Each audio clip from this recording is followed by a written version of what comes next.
think we're live. I'm not sure if we're live. I think we are live. Good morning, everybody.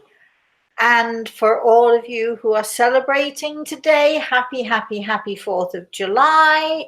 As my grandson informed me this morning on his way to the swimming pool, it's America's birthday, Mosey, he said. So happy birthday, America. And I actually don't think that today was the actual day that America was found by an Italian in the 14th century. You see, I've done my homework today, and my lovely, still new assistant, Michelle, has helped me with that. So in the 14th century, there was an Italian who first found land, which we now know is American. I'm going to put that out as a quiz to you all. So there's no prizes, just I shall smile at you if you get it right. So if anybody wants to go find out what the name of that man was, and we can tell you at the end of this show, or maybe we'll leave it until next week. You just never know, do you? But my grandson asked me a very interesting question. Remember, he's only 6 years old, right? So he was talking about America, and it was America's birthday, and then he looked at me a little bit puzzled, and he said, Mosey, is America a he or a she? Because he's 6. So, you know, when you're singing happy birthday to America, you do want to know if America is a boy or a girl, don't you? So I said, you know, well, America is for all the people of America and for all American citizens, which my grandson is a citizen of America, Australia, and of course wouldn't be my grandson if he was not a citizen of Great Britain. He is a British citizen, but he has 3 different citizenships and he has 3 different passports. My daughter has 2. She's both a British citizen and an American citizen. You know, at one time, just curiously thinking about this, at one time, if you applied for American citizenship, you had to give up whatever other citizenship you had, or you had to give up if you came from Spain or Italy, from Germany, from Poland, wherever it is. You had to give up your nationality in order to become an American citizen. Now I'm told it's very different. So it just might be that someday soon, hopefully before I pop my clogs, it might be that I might apply for American citizenship as well, because it means I don't have to give up my British citizenship, which I would never, ever do. I'm a loyal Brit through and through. Right. Oh, there is another way I could do it, though. I could marry an American and then I could become, you know, sort of by, I don't know what that is, by default, would that be? I could become an American citizen because my daughter she married an Australian who had American citizenship. See how complicated this day is becoming already? It's 4th of July and we're already in the soup. We're already having our Boston tea party, not tea, but soup. We're going to have some lovely questions. We hope, do we have anybody actually watching the show today? Because I did think that maybe, you know, nobody's going to turn up. It's the 4th of July and everybody's going to be out partying or barbecuing or doing what they're doing, or as Chris Rea would sing that wonderful song, Gone Fishing. I don't know if you know that song, but it's Chris Rea. Gone fishing because he can and because he wants to, and because he doesn't want to deal with all the other stuff that's going on in his life. He decides, oh, forget it all, I'm going fishing. So we're not going fishing, not yet anyway. Do we have anyone, Michelle? First of all, before you start, do beg your pardon. I just would like to say good morning to my spirit guide, Grey Eagle. Almost forgot, but not quite. I did feel a tap on the shoulder reminding me. I would also like to say good morning to Michelle. Michelle, say good morning. Good morning. And yes, she won't sit on the couch because she doesn't want to be on camera, but she's actually sitting on the opposite couch. So I think it counts. We have on the couch, just not the one I'm sitting on, we have on the couch with us today, we have my very good friend and well, one of my best buddies here in the States, I have to say. In fact, the best buddy in the States. We have Mary Lou. Say good morning, Mary Lou. Good morning. So she's here as well. She just doesn't want to be on camera, but she's already suggested a few good questions. So we're going to take your questions. And if we run out of questions, remember, we're either going to stop the show early. You really don't want that, do you? No. So keep those questions coming in. Or I'm going to look to Mary Lou and Michelle and say, do you guys have any questions for me whatsoever? So, Michelle, let's go with the first question, shall we, and see where it gets us. Right.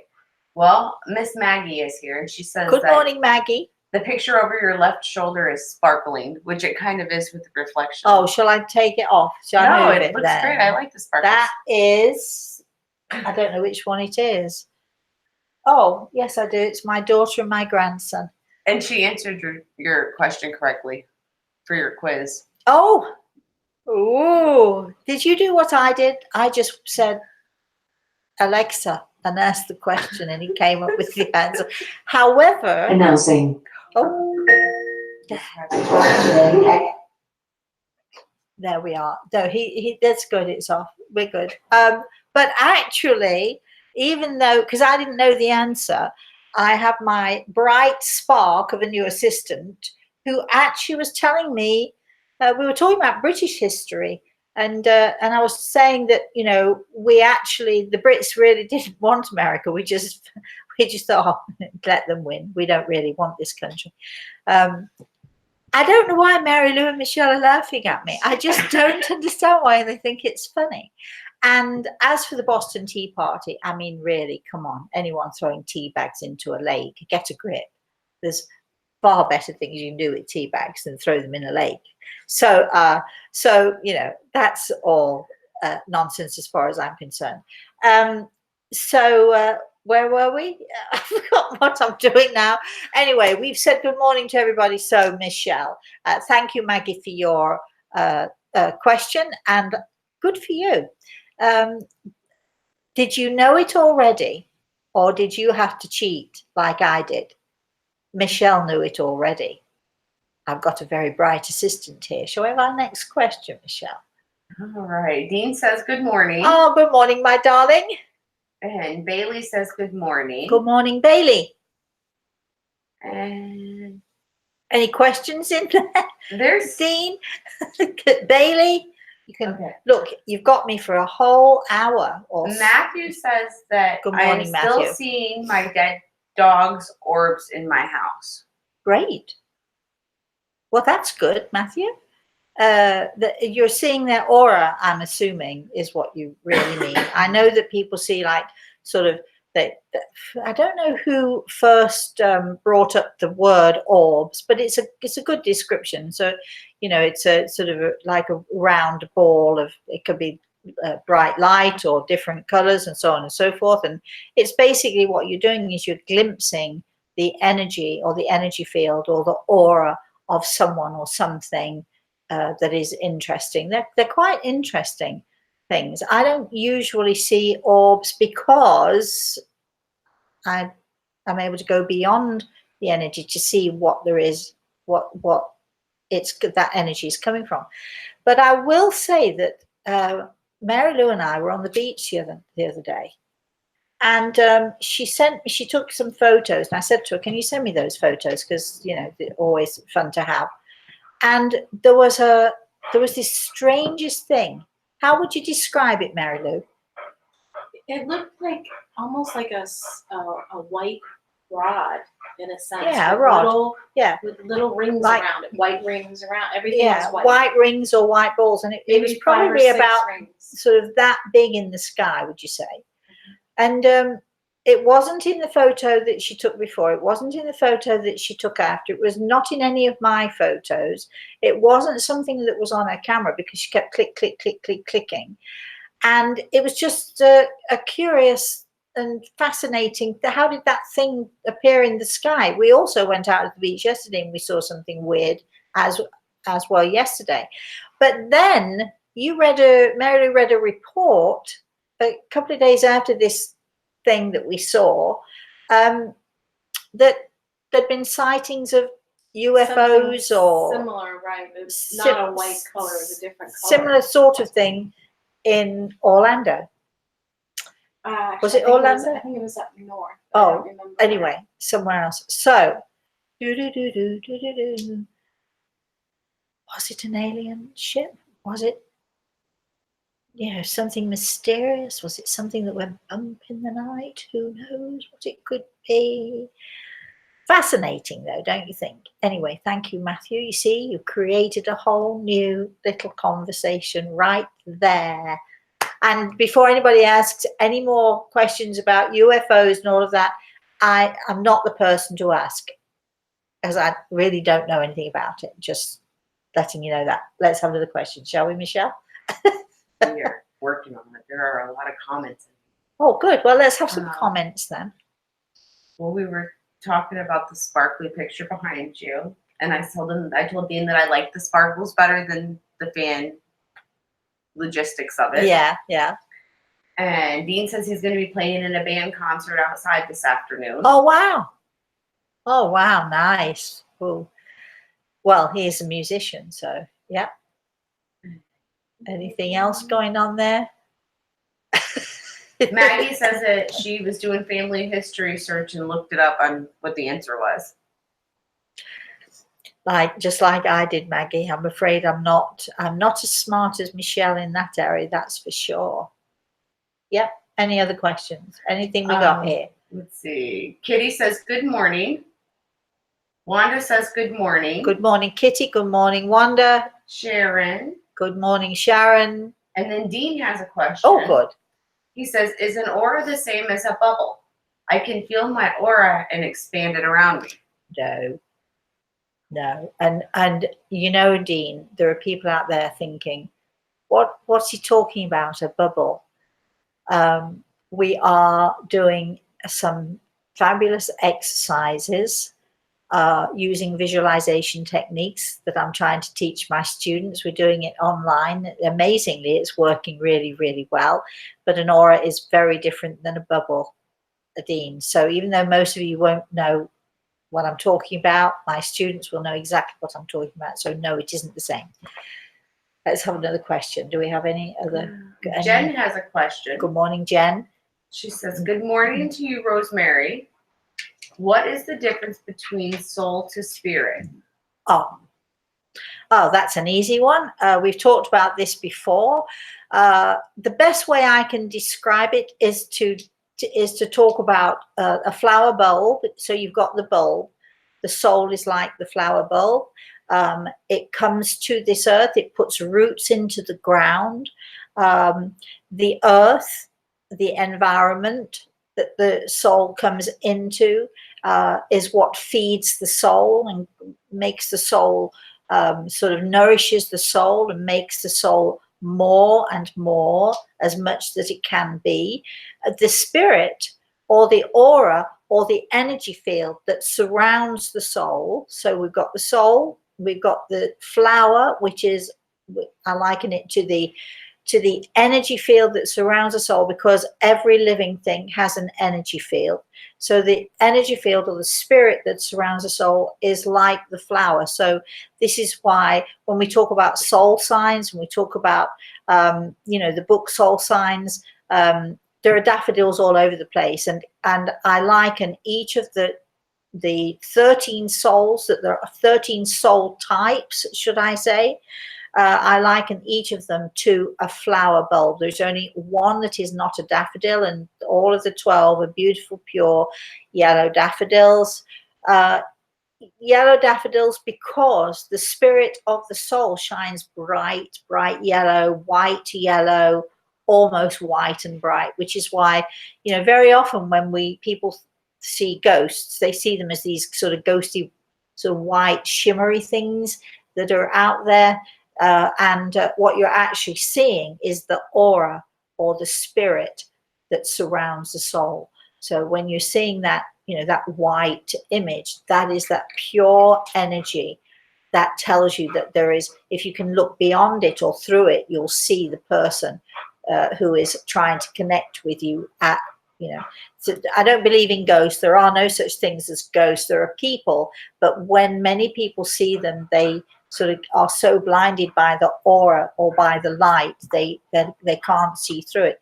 It's a lot like when people see angels. Let me tell you, when we see angels, many people see this incredibly bright white light. The white signifies purity, the purity of the spirit, the purity of the heart, the purity of their intention. And so when we see angels, or when angels are depicted, they're always depicted, if you look at any picture, however old, however ancient that picture is, they're always depicted with a light or a bright white light, something like that, around them. And you'll see, if you look carefully, you can see the angel within that light. So I hope that answers that question. Do we have another question? We do. Albertine says, hello. Good morning, Albertine. My grandmother Allie told me once that she's seen Jesus' light on her farm. Many years later, an aunt lives on the farm, and she called me on the phone to tell me that the farm exploded. How can this happen? The farm exploded? I got clarification that the farm exploded, and she said, yes, it was completely destroyed. I have no idea. I'm sorry, Albertine, I'd love to answer your question, but I have no idea. But going to the Jesus part of it, I've seen Jesus on many occasions. I've been very fortunate, but I grew up with him. I know him. More importantly, he knows me. And he was my guide and teacher, still is, along with my spirit guide, Grey Eagle, taught me, Jesus taught me about love. I would say he was the first person to teach me about real love. I don't mean a love for a man for a woman, or a woman for a man. I don't even mean love for a mother for her child, or vice versa. I mean, Jesus taught me the meaning of love beyond all, beyond everything. And I'll always be very grateful for that. Let's have another question, shall we? This one is a comment, and Sharon says that she's homesick with bronchitis, so she'll be spending today napping. I know how that feels. Lots of honey, my love. Lots and lots and lots of honey in warm water, or even better in some brandy there. Yeah, some nice brandy with lots of honey in it. It'll help to soothe your chest, and it'll help to soothe those pipes in there. Excuse me. Maggie says that there is more between heaven and earth. There is. Yeah. Aren't we grateful for that? Aren't we grateful for that? Any other questions we have here? Lori, good morning, Lori. Says, do I need to get my eyes checked? I saw air bend like a piece of plexiglass the other day. No, you didn't. Lovely. I love that. Yeah, I know it's weird. I'm not going to explain it, because, as I say, we do our online courses, and Laurie is one of my students, and of course you saw it bend. Of course you did. It's perfectly natural. Anyway, let's move on to our next question. Okay, Wanda has a question. Yes. And she says, I have been struggling lately with my career. Am I in the right career? If so, is this company I am with the right one for me? There are changes coming, and I hope will help. If you're asking questions like these, then obviously you've got issues. So you might find that the changes will clarify the situation. I personally normally wouldn't comment on something like this, but I'm going to comment on this one because I think you can do more, and I think you can do better. So I think this is, whatever you're doing, wherever you are, I think it's a little stepping stone to something that is more than you are doing now. Next question. Okay, Maggie says, Rosemary, when I try to sit quietly and connect, my animals start to make a fuss or sit on me. Do they feel something, want to protect me, or are they just being a pest? No, they're understanding that, when we sit quietly and we try to connect with those in the spirit world, our energy, our aura, that energy field sort of our energy starts to change. It becomes brighter. in doing that, you're trying to raise your level of consciousness, and of course your animals are going to react, especially if they're really in tune with you. They might be wondering, what you're doing, or they might be so sensitive to the energy around them and to the energy around you, they just want to participate. But I think it's really good. I think it's really, really good. Yes. And then Nettie said, what does Jesus look like? Wonderful. That's the end of that. Good morning, Nettie. Yes. Yes. Are you struggling there, Michelle? A little bit. I got nothing. She got no more questions. Is that right? You've got no more questions? Right now we have no more questions. Oh, come on, everybody. We have some comments. It's the 4th of July. Let's have a comment. Okay. I tell you what, I'll comment on the comments. How about that? That's good with me. Okay. Lori said that, to clarify, it was just before her bubble exercise when she saw Airbend. Sure. Yes. That's exactly right. You're doing really, really good. Yes. Dean apparently is feeling a little feisty this morning. Oh, really?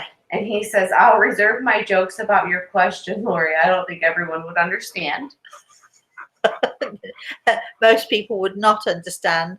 I'm glad, Dean, that you're showing some restraint, because it's not usually like you, but it is 4th of July.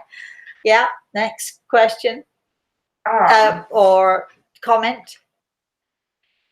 Let's see, where else are we at? Do you have a question, Mary Lou, while we're at this? Have you got a question? No, when you were talking about the aura and energy and the soul growing, and yeah, we were talking the other night just about children and how you give good energy to them, and I mean, I really thought hard on that, and I thought, I really need to think more carefully of my own actions around my grandson.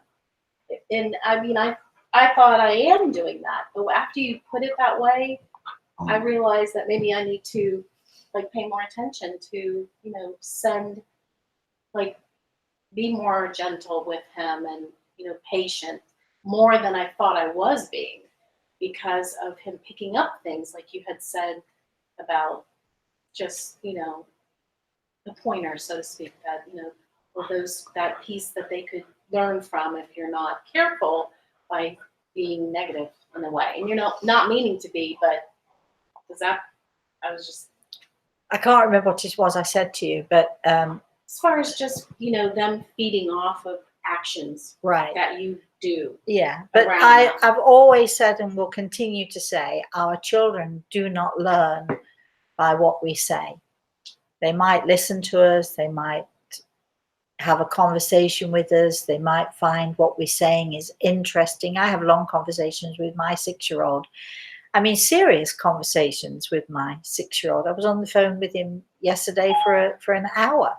And I mean, it's nice, but it's not what we say to them, it's what we do. Because if you talk to your grandchildren or your children about love, about peace, about gentleness, and about kindness, and so on, and then the next thing you turn around and you get irritated and you kick the dog, or you shout at your husband, or you even shouting at one of the kids, and you're showing. And we're human, but I'm not saying that I'm not saying that you shouldn't do it. Well, of course you shouldn't do it, but we all do it because we all get frustrated with life. We all have things in our lives that we find difficult to deal with. But children will learn by your actions, not by what you say to them.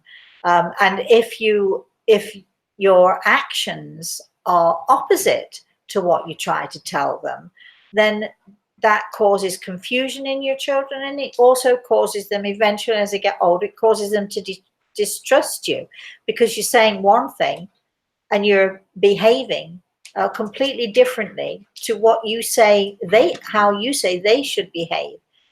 I think that so many people, and I'm sure when my daughter was growing up, it was the same. So many people don't realize how precious a child is. You don't realize how smart they are. You don't realize that they're listening in to everything you say and they're watching everything you do, because especially, you know, sort of from ages 1 to 5, that's when children learn the most in those 5 years. They learn more than they do in the next 20 years.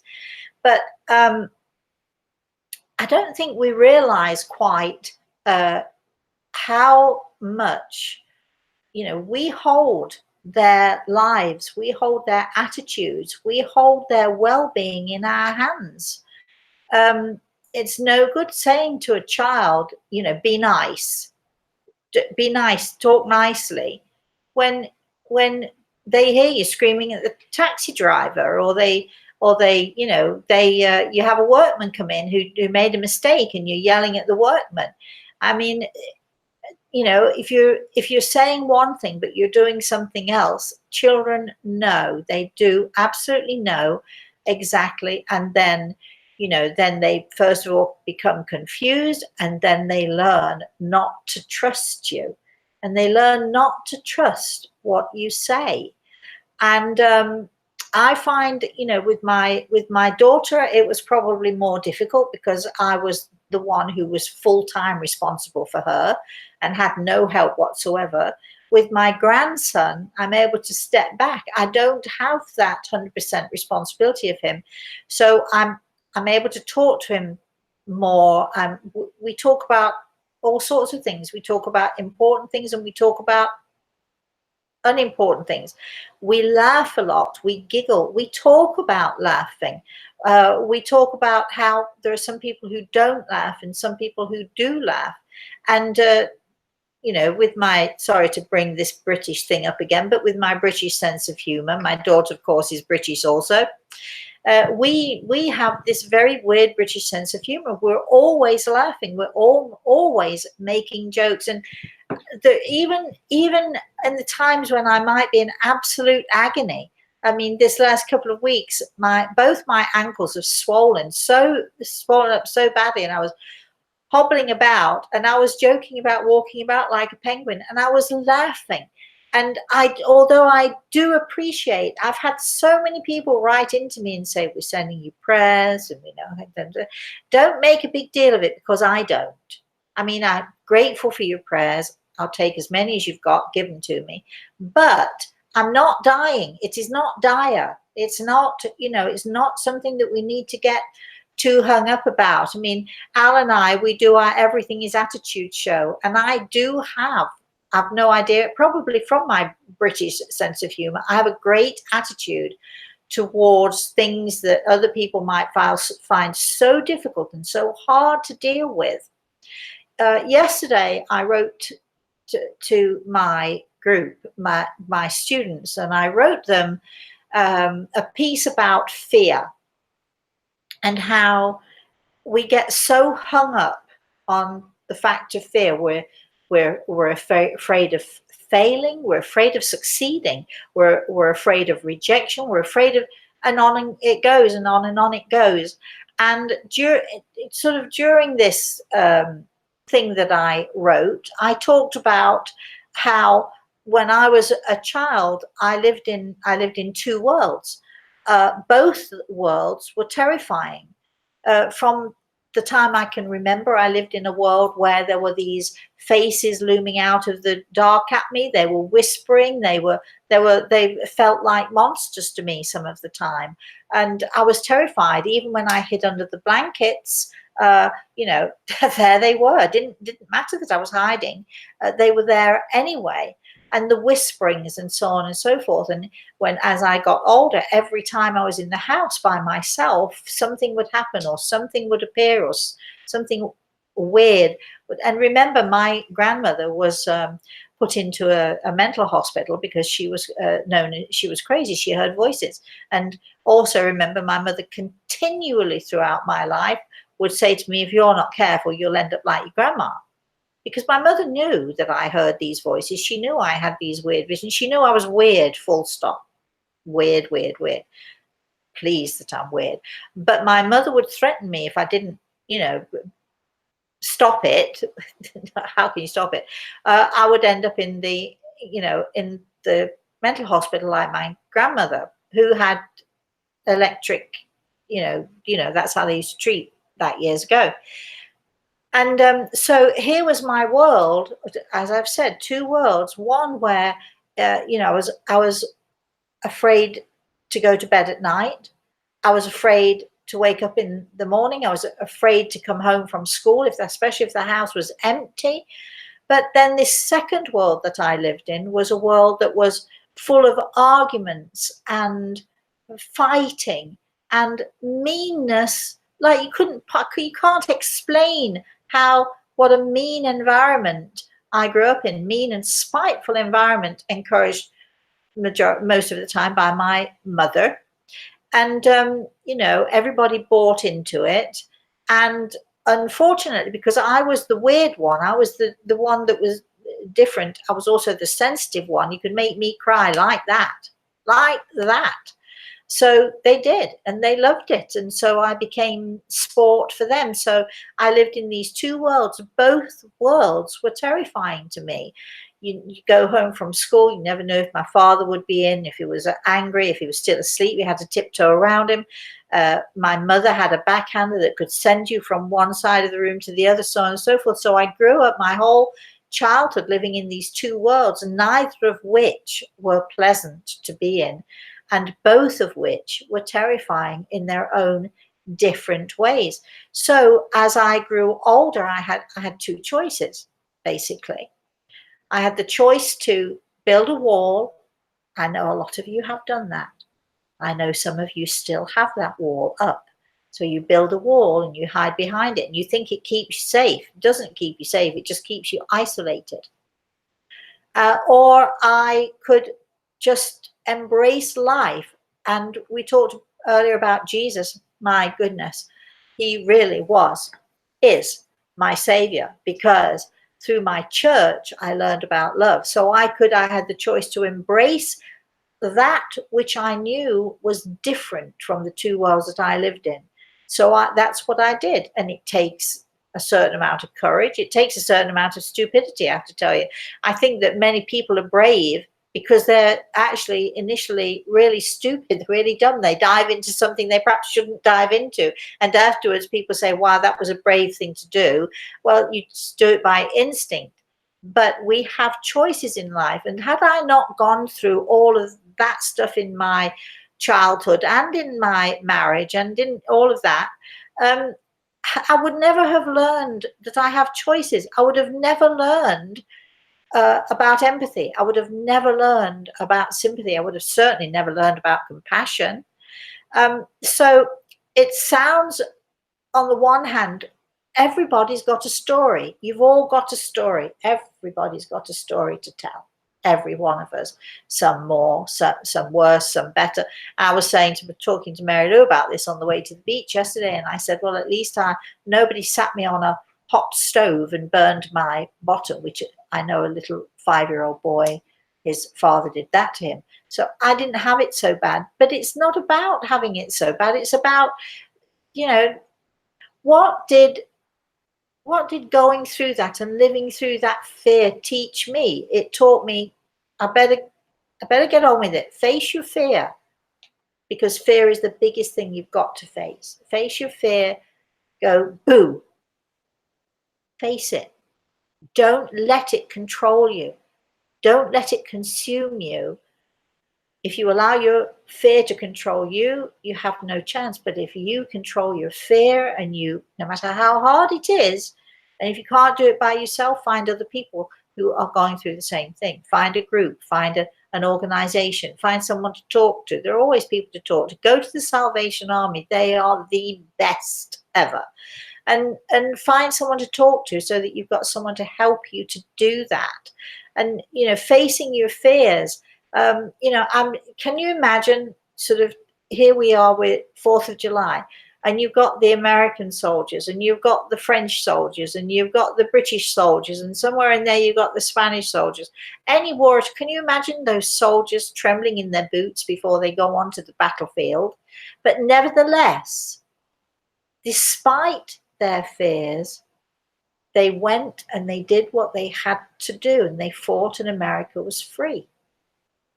Despite their fears, we have our freedom. In the Second World War, do you think soldiers went willingly into the battlefield? Do you think soldiers went willingly onto those battleships? Of course they didn't. But did they have a choice? Probably not. But the choice is not about, do you have to get on the boat or not? The choice is what happens when you're on the boat. The choice is what happens when you're on the battlefield. The choice is your attitude. And, you know, pain and tears are such a gift to us because they teach us so much. They teach us about empathy. They teach us about compassion. They teach us so much. So never be afraid of crying. Never be afraid of saying you're sensitive. And never be afraid that you're on your own and that you have to live life on your own. I know there are a lot of you people out there who, even if you're amongst family today, you'll be thinking, you'll be feeling on your own, but you're not. Because at the very least, your loved ones in the spirit world are with you. At the very most, you can find people here on this earth who can help you. Go find someone to help you. I can't even remember now why I set off in this on this little tack, but you know, well, good. I'm glad. Has it stimulated you all? I should think so. So, you know, don't. Yeah, we all have our story, and some of those stories are 10 times, 20 times worse than my story. But still, we have choices. Do you allow your story to help you, or do you just keep revisiting it and feeling sad for yourself and feeling sorry for all the would have been, could have been, the what ifs? You can't change the past. You can't change yesterday. You can change today and you can change tomorrow by your attitude. And let's go for some questions. Michelle, let's go for it. Bobby wants to know. Morning, Bobby. Is there specific meaning when your third eye chakra starts feeling energy in front of it? This happens on and off frequently now. Fabulous.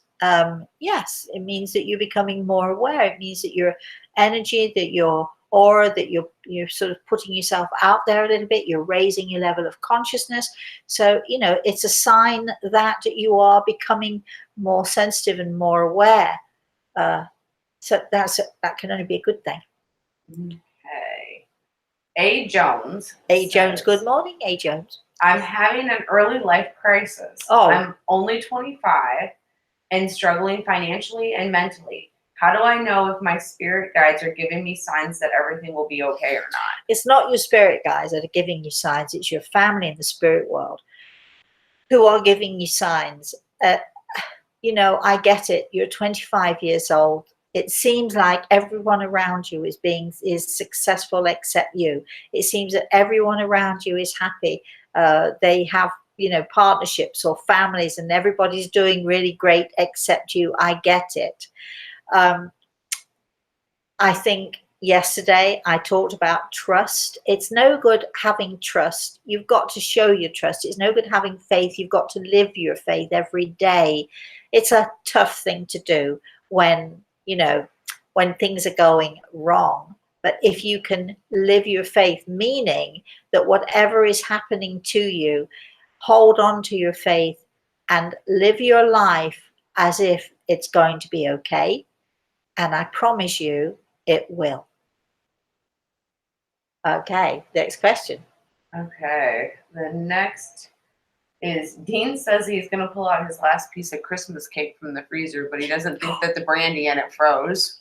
Oh, no, of course not. But alcohol does not freeze, but it's fermenting that fruit all that time. Let me tell you, that I had it years ago, right? I made a Christmas cake and it sort of looked a bit flat and I wasn't happy with it. I'd put the mixture in too big a tin. It was a square baking tin. And so it sort of came out and it was only sort of that thick instead of being about that thick. So I thought, oh, I'll make another one. So I wrapped up this one and I put it in the freezer. And somewhere around, not lying when I tell you this, 4 or 5 years later, I'm cleaning out the freezer. I'm hauling everything out. And at the bottom of the freezer is this square thing wrapped in foil, really well wrapped in foil and so on and so forth. And I'm thinking, what is this? Anyway, I took it out, discovered it was this Christmas cake. So it had been in the freezer for all of these years, right? 5 years. Well, it just happened that the following week, we at the healing center were having our Christmas party. So I thought, there, I'll take this. So I'm thinking, yeah, well, you know, it'll be all right. You know, they'll like it. Totally lazy. If I had known what I was giving away, I would have kept it for myself, because I sort of cut it into pieces. And we had probably 30, 40 people at this party. And at some point the food went out, and within about 10 minutes or so, people were coming up to me. Can I have the rest? I understand you made that cake. Can I have the recipe? This cake is fantastic. It's absolutely. And I'm thinking, are they talking about this old cake that I found in the freezer? Anyway, I went to taste this cake. There was very little left of it. It is the very best Christmas cake I ever made. So the brandy is fermenting, the fruit is fermenting, all those just lovely flavors are combining and coming together. To this day, I wish that I'd kept that Christmas cake for myself, because I'm selfish and I really resented giving the best Christmas cake I'd ever made to people I didn't even know, half of them. So I'm sure your Christmas cake will be. See, I know people think I'm a spiritual person, and I thought, oh, this cake will be so delicious now. I'll take it. No, I didn't think that at all. I thought, oh, yeah, they can have it. I'm not eating it. It's 5 years old. See, I'm just a regular human being, just a little human being with all my faults and failings. Do we have another question? Yes, we have. Are we having fun today? Sharon says, while she's been sick, she's felt her husband's spirit around her, and that he was always concerned when she was ill. So he's so strong on the other side, making himself known, not just to her. Yes. It's so wonderful. Yeah. How lovely. Oh, how lovely for you, Sharon. I'm so pleased for you. Maggie says that the last few days she's been feeling off, and in her experience, something is coming or going to happen. Rosemary Gray, do you see anything that could help me? You'll be fine. Just live your faith, trust. You'll be fine. It's fine. Don't worry. Don't worry, Maggie. You'll be fine.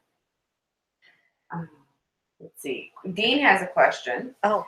Do people in the spirit world have different levels of energy to create manifestations on the earth plane? Example, can one person send a penny to another and not be able to do it? I know, not be able to do it. Yeah, well, when you get something that comes from the spirit world, an article, an item, they're called apports, APPORTS. I have a feeling we talked about this a few weeks ago. They're called apports, and they are physical. They can be physical manifestations that come from the spirit world.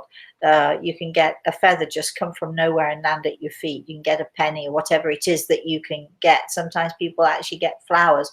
They're very rare, but when they happen, it shows the extent of the love and the energy that person in the spirit world has used to bring them to you. I think that answers that. Yes. Brooks has a question. Morning, Brooks. Yes. And he says, I and my Paul adore each other, but he transitioned 4 years ago. Right. Now another man is interested in me. Would I be cheating if I date a nice man? Absolutely not.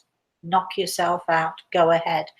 Your loved ones in the spirit world, when they love you, truly love you, which I know that your partner did, when they love you, all they want is for you to be happy and to find the best in life. And certainly cutting yourself off from a potential love, from a potential wonderful experience, cutting yourself off from that is not what they want us to do. So you get your life together, live your life, embrace your life, and do the best you can do with it.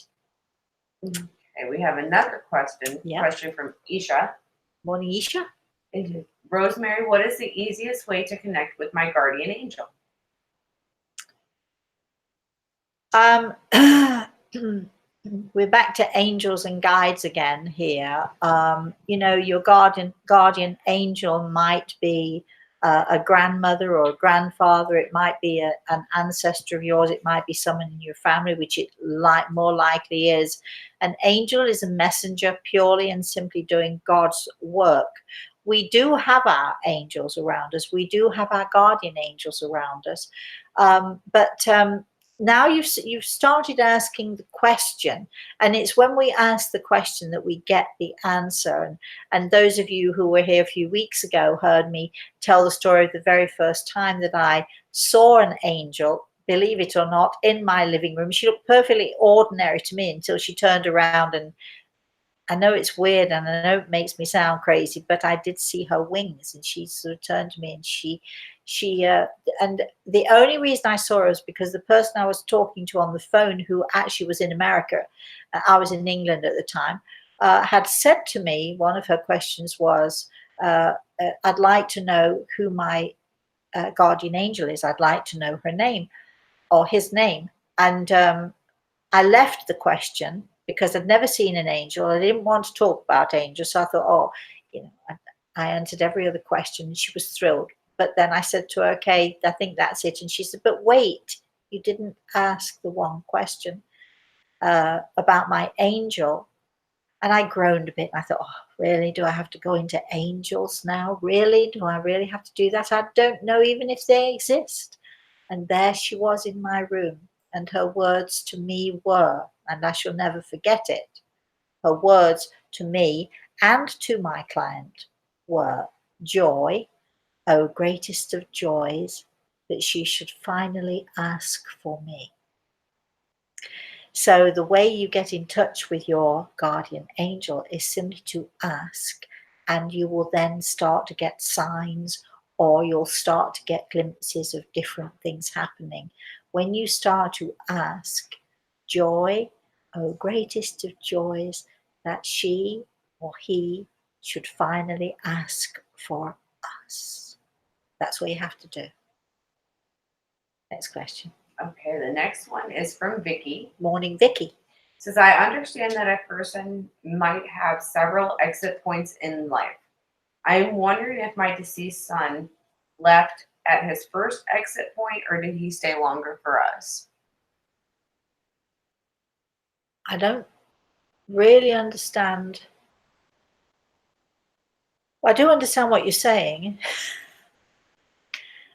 I'm not sure that I would agree with what you're saying. I would be curious to know where you got the information from that says that we have, I think when you're talking about exit points, you think about different opportunities to leave this earth.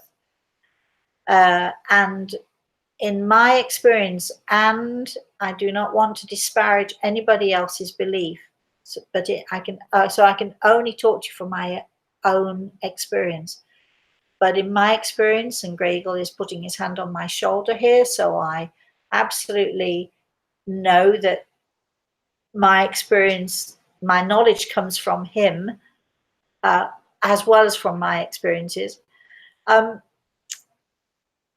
Prior to our birth here to this earth plane, there is a specific time that we should arrive. I know that, my experience tells me that, because I knew the day, the date, and the exact time, the exact moment that my grandson took his first breath.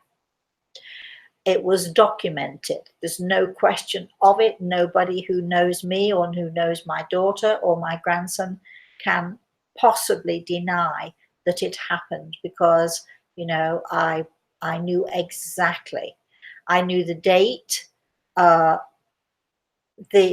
within weeks of her being pregnant. I was told the date.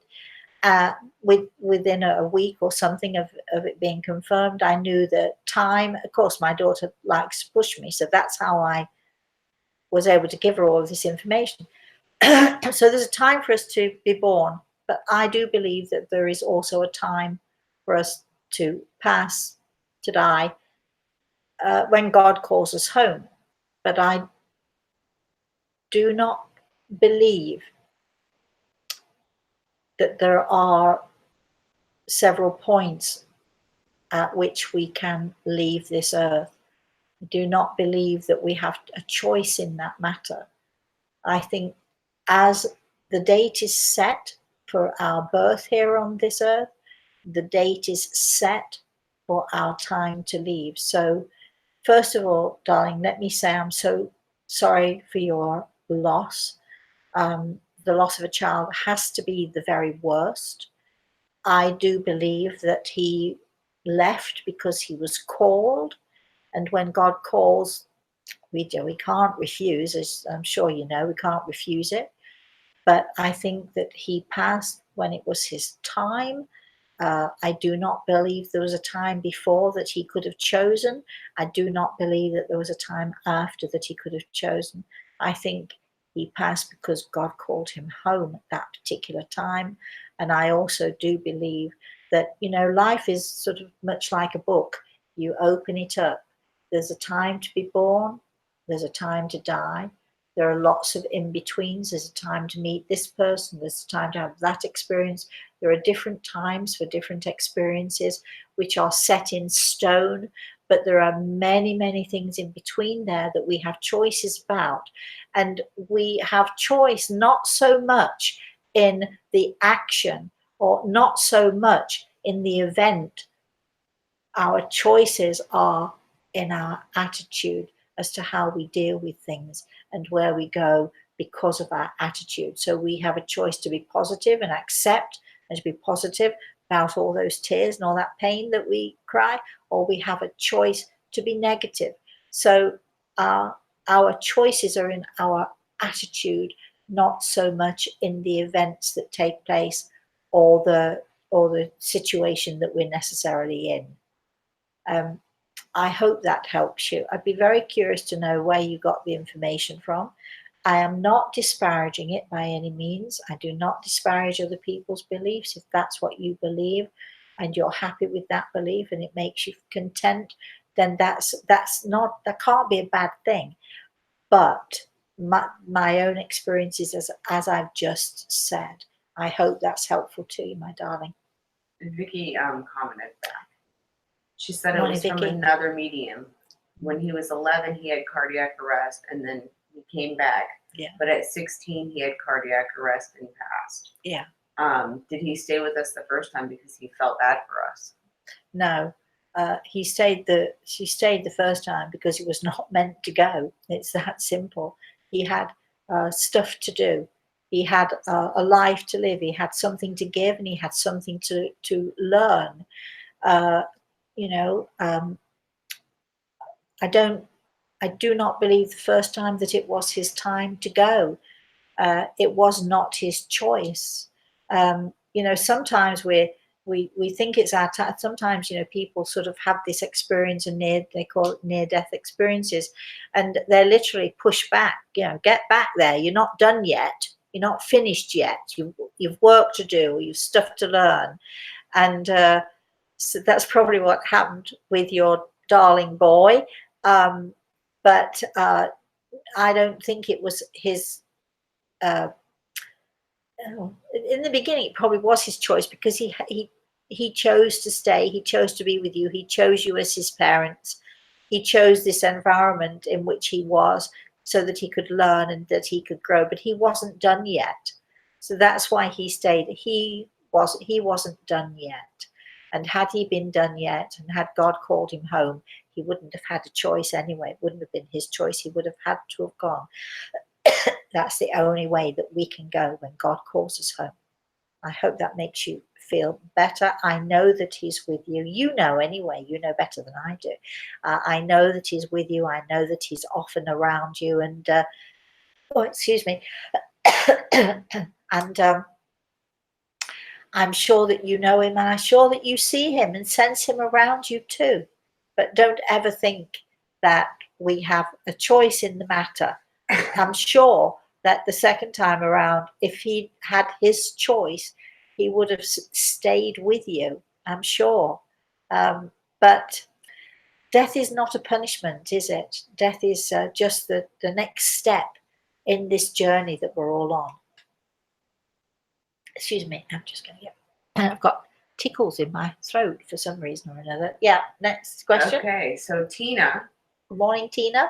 When you have lived a past life, why the other person doesn't recognize you?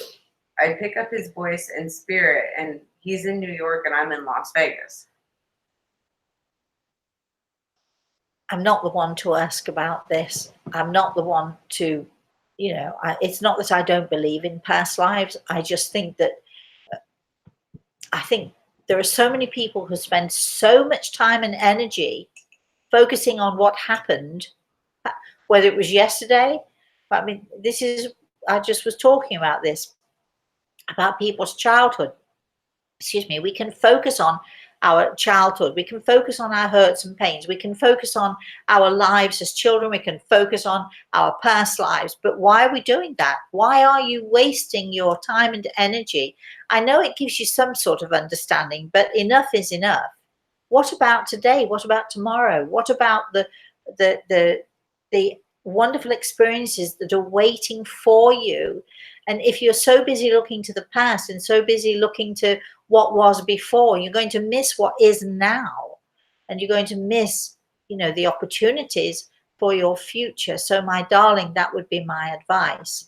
I don't care where he is, and I can't help you with it anyway. And why would I want to? Because my concern, most of all, would be for you to be happy, and for you to have a glorious and a joyful life, and to meet people in the here and now and in your future who are meant to give you something, and who you are meant to give something to. So I know I probably upset a lot of people who think, they get so involved in the past lives. I had a guy in Hong Kong said to me, well, in a past life I was a Roman soldier, and the reason I've got back trouble is because I fell at some battle or another, and they trampled all over me.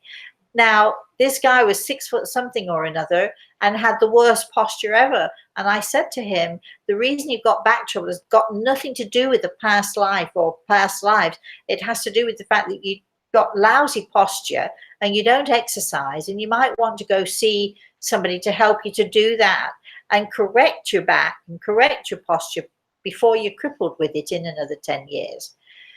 It's not that I'm impatient. It's not that I don't understand. It's not that I don't think that we don't have past lives. I've had experiences myself that suggest that I might have had a past, at least one past life anyway. But I'm not going to focus on it, because I'm focusing on the here and now, because that's why I'm here. I'm here to learn and to grow. And understanding that it's possible is enough for me. Move on. Move forward. Be happy.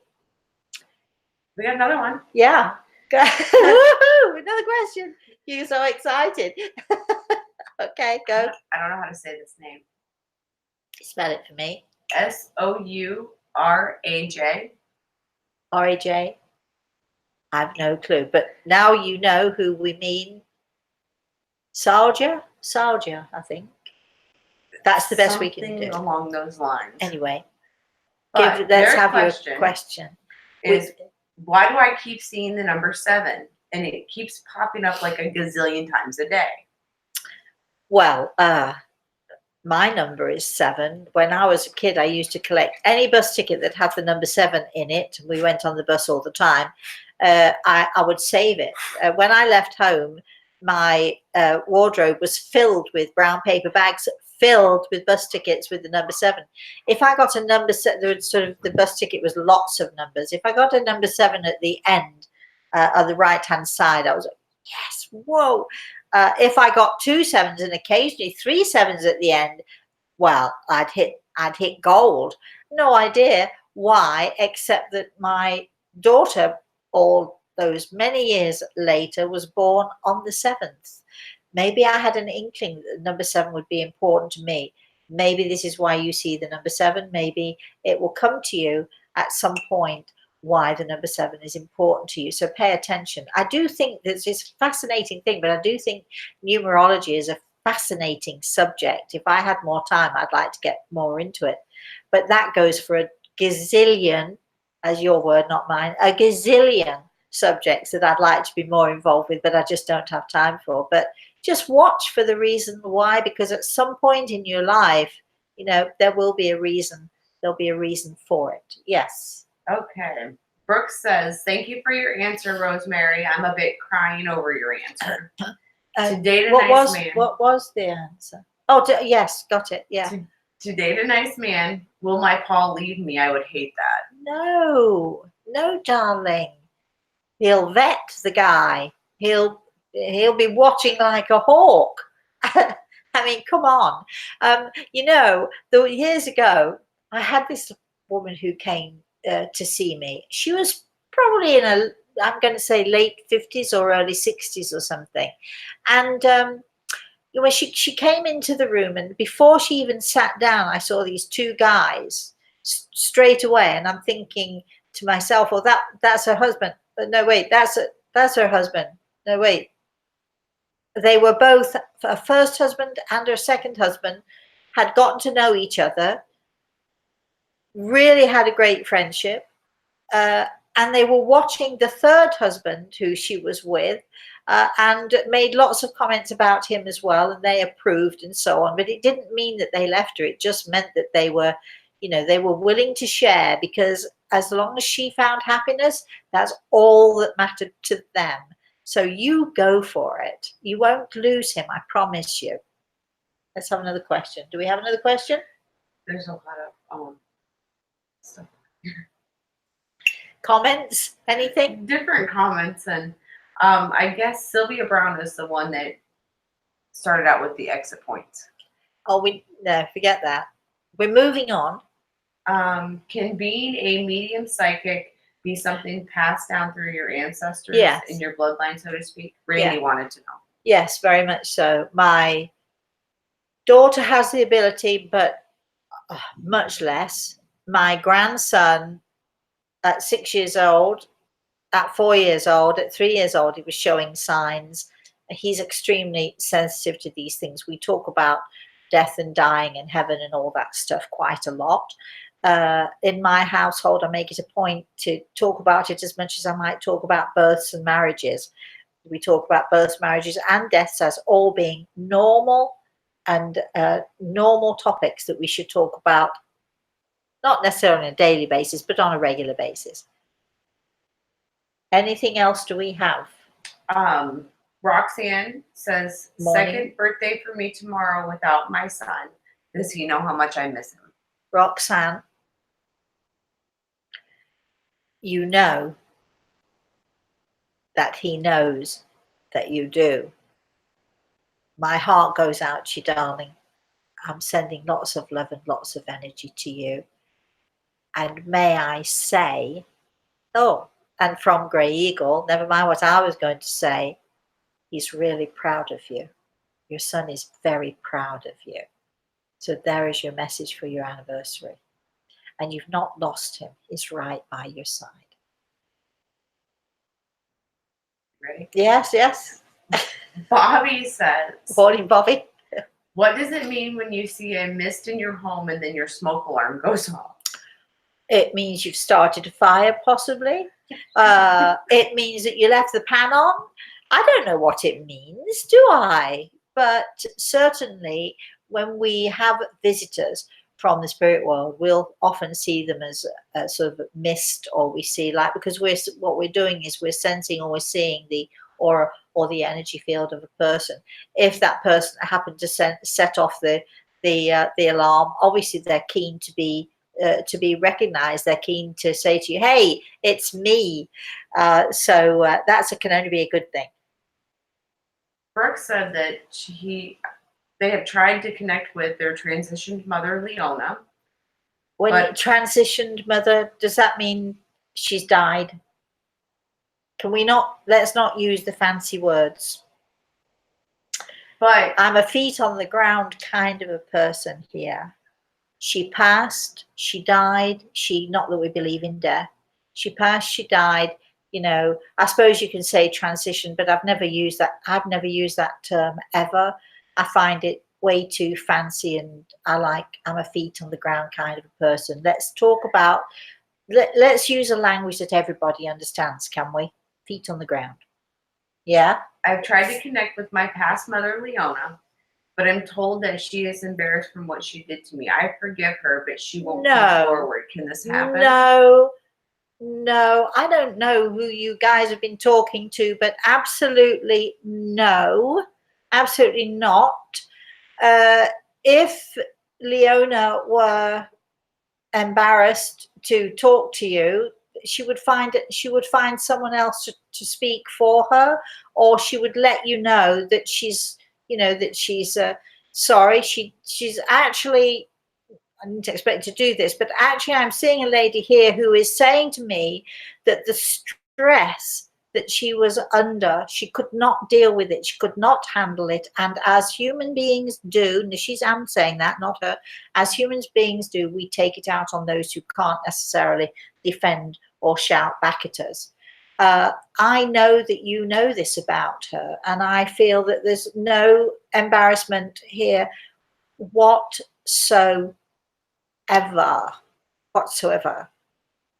And she would like to just congratulate somebody in the family with a new baby, and she'd just like to say that she sees all of that stuff going on as well.